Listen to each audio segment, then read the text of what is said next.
اگر امت باقی معاملات کی طرح ناموس رسالت پر حملے کو برداشت کرنے کی پوزیشن میں آ جاتی ہے تو یہ بات سن لے کہ امت کے پاس پھر کچھ بھی نہیں بچتا ہے، امت کے پلے پھر کچھ بھی نہیں رہتا۔ ہمیں گھر بیچ کر بھی، ہمیں اپنی متاع جاں ہتھیلیوں پر سجا کر بھی فصیلے دار پہ چراغاں کرنا ہوگا، اور ہر صورت میں اس نغمے کو بلند سے بلند تر کرتے رہنا ہوگا، اور کوئی لمحہ ایسا نہ ہو کہ لبیک یا رسول اللہ کی صدا کم ہونے پہ آئے۔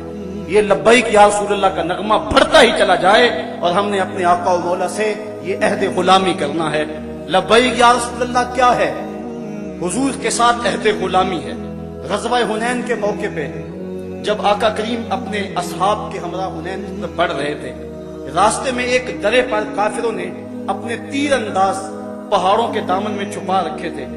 مسلمان تو لڑائی کے لیے جا رہے تھے، لیکن اچانک جب حملہ ہو گیا تو اس غیر متوقع حملے کی وجہ سے مسلمان پریشان ہو گئے، اور ایک مرتبہ لشکر کے اندر بھگدڑ مچ گئی۔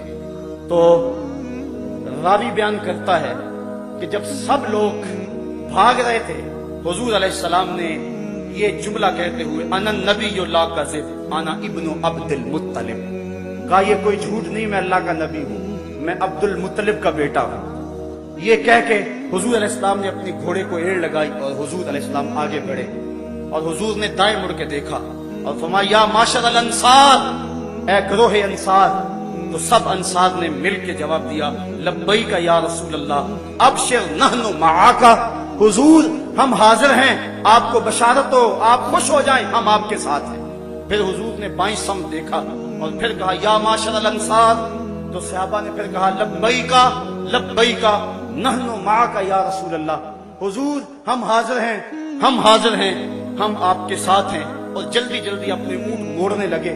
روایات میں پڑھا ہے کہ جب صحابہ اونٹ موڑتے تھے، اگر کسی کا اونٹ سرکشی کرتا اور واپس نہیں مڑ رہا تھا، اس نے اس کو بھی بوجھ سمجھا اور اونٹ سے چھلانگ لگائی اور دوڑتا ہوا حضور کے پاس آ گیا اور کہتا تھا لبیک لبیک نحن معک یا رسول اللہ صلی اللہ علیہ وسلم، حضور ہم حاضر ہیں، ہم حاضر ہیں، ہم آپ کے ساتھ ہیں۔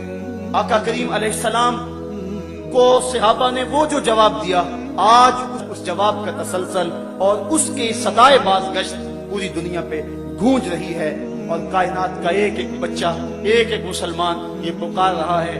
بلکہ یہ جب پہلی مرتبہ ایسا ہوا، یہ تو حرم کی دیواروں پر بھی اور مکہ المکرمہ اور مدینہ شریف کے درمیان جو روڈ ہے، وہاں بڑے بڑے بورڈ اویزا کر دیے گئے اور وہاں لکھا گیا لبیک یا رسول اللہ۔ آج ہم نے عہد غلامی کرنا ہے اپنے آقا سے، اور ہم نے اپنی محبت کا اظہار کرنا ہے۔ بات جہاں تک حضور کی عظمت کی ہے، اللہ تعالیٰ نے قرآن میں فرمایا وَرَفَعْنَا لَكَ ذِكْرَكَ، محبوب تیرا ذکر ہم نے بلند کیا ہے۔ یہ ڈنمارک کے لوگ جو مرضی کرتے رہے، حضور کی عظمتوں کو ٹا سکتے، چاند کی طرف منہ کر کے تھوکنے سے اس کی نوری کرنوں کو میلا تو نہیں کیا جا سکتا۔ وہ ہیرا کا چاند، وہ عرب کی روشنی، وہ آمنہ کا راج دلارا، جس کے سر پہ وَرَفَعْنَا لَكَ ذِكْرَكَ کا تاج میرے رب نے رکھا ہے، اس کی عظمتوں کو کون گھٹا سکتا ہے؟ یہ ہمارا امتحان ہے، یہ ہماری آزمائش ہے کہ ہم اس سلسلے کے اندر کیا کرتے ہیں اور اس سلسلے کے اندر اپنا کردار کیا پیش کرتے ہیں۔ میرے آقا کریم نے جب بھی اپنے گستاخ کے لیے کسی شخص کو پکارا، ہمیں تاریخ بتاتی ہے کہ اس نے لبیک کہتے ہوئے عرض کی حضور میں ایک لمحے کی تاخیر کے بغیر حاضر ہوں۔ ہمیں تاریخ بتاتی ہے کہ ایک بدبخت خالد الحزلی مکے میں بیٹھ کر حضور کی توہین کرتا تھا۔ ایک دن حضور نے ابن انیس سے کہا ابن انیس میری بات سنو، تو انہوں نے جواباً کہا روحی لے روح کا فداؤن مرنی بما تشاء، حضور میری روح آپ کی روح پہ قربان ہو، آپ حکم تو کریں میں پورا کروں گا۔ تو آقا کریم نے فرمایا کہ میرا حکم یہ ہے کہ خالد حزلی کا مجھے سر لاگے۔ تو پھر انہوں نے یہ نہیں کہا کہ میں اکیلا ہوں، میں تنہا ہوں۔ وہیں سے اٹھے اور مکے کا سفر شروع کیا، اور 18 دن کے بعد واپس بھی آ گئے اور اس کا سر حضور کے قدموں میں ڈال دیا۔ تو جب آقا کریم علیہ السلام نے اس کو دیکھا تو آقا کریم نے اسے مبارک دی اور اپنا عصا عطا فرمایا اور فرمایا کہ یہ تیرے اور میرے درمیان حشر کے دن نشانی ہوگی۔